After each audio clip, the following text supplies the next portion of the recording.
If you've been following the paleo world at all the last month or so, you've probably heard a name a lot. That's Nanotyrannus. And it's kind of to our shame we have yet to put out a video on this.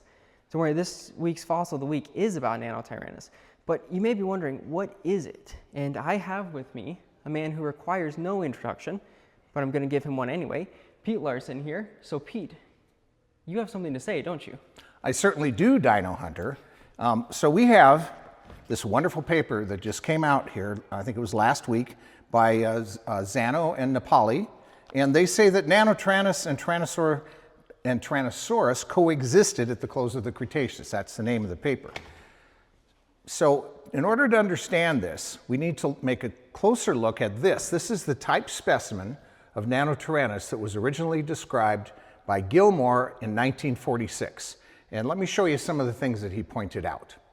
So when Gilmore first described the genus Nanotyrannus, species Lancensis, he looked at this very interesting skull that was found in the Hell Creek Badlands near Ekalaka, Montana.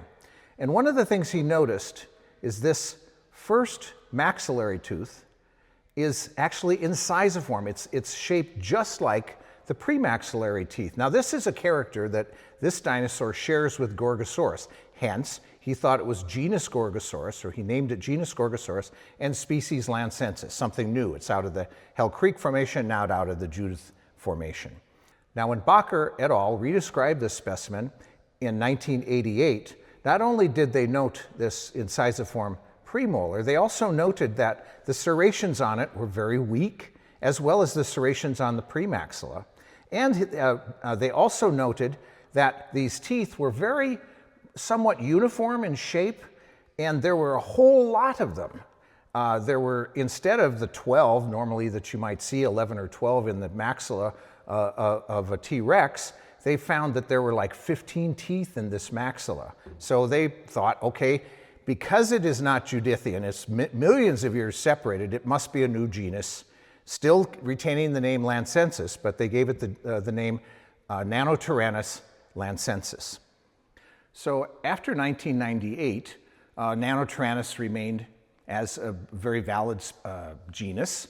And then in 1998, a fellow by the name of Thomas Carr suggested in his master's thesis and published again in 1999, saying that this is not actually something new. This is an ontogenetic form of Tyrannosaurus rex. In other words, it's a juvenile Tyrannosaurus rex. And he made the argument that they change a lot as they're growing up. And because we don't have any juvenile T-Rexes, this must be a juvenile T-Rex. And so everybody was saying, well, is Bacher right or is Carr right? And then in 2001, this specimen was discovered. And this is the skull of Jane, which is at the Burpee Museum in Rockford, Illinois.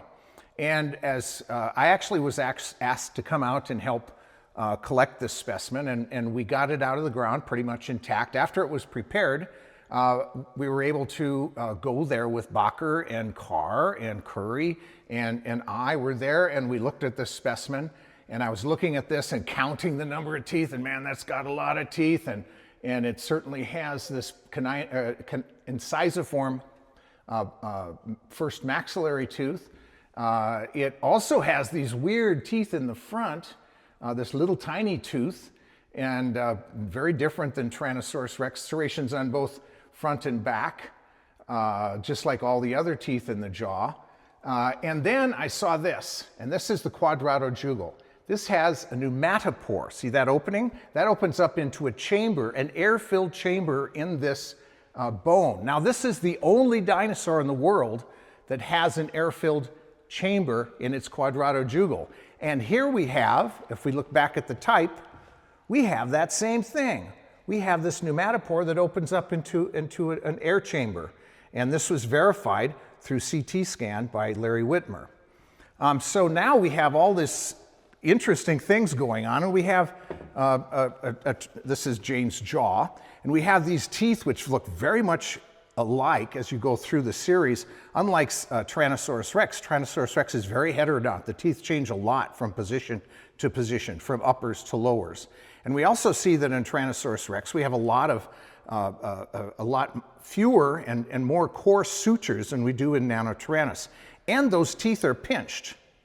And even perhaps more importantly, this is a juvenile Tyrannosaurus rex jaw, which has about the same tooth row length.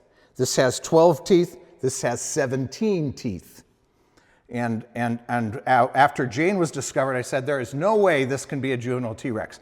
An animal cannot change that much, and actually published a number of papers pointing out something like 47 different characters in the skull that show it to be different.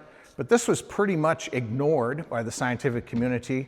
Some scientists, of course, Dr. Bacher and Phil Curry were, thought that perhaps that this was correct yet, that this is a different species. And so now we feel really good about this paper that just came out.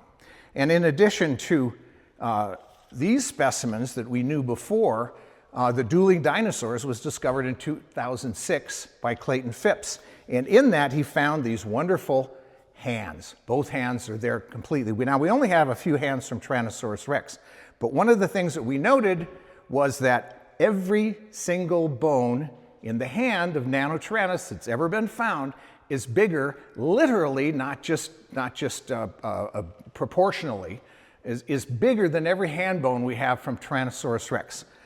So there's no way that this animal is going to shrink his hand and then have it get bigger. And we also, when we were looking at it, was able to estimate that we had about 35 caudal vertebrae, tail vertebrae in Nanotyrannus, where Tyrannosaurus rex has about 45 or 46. We don't know the exact number because we've never found a complete tail.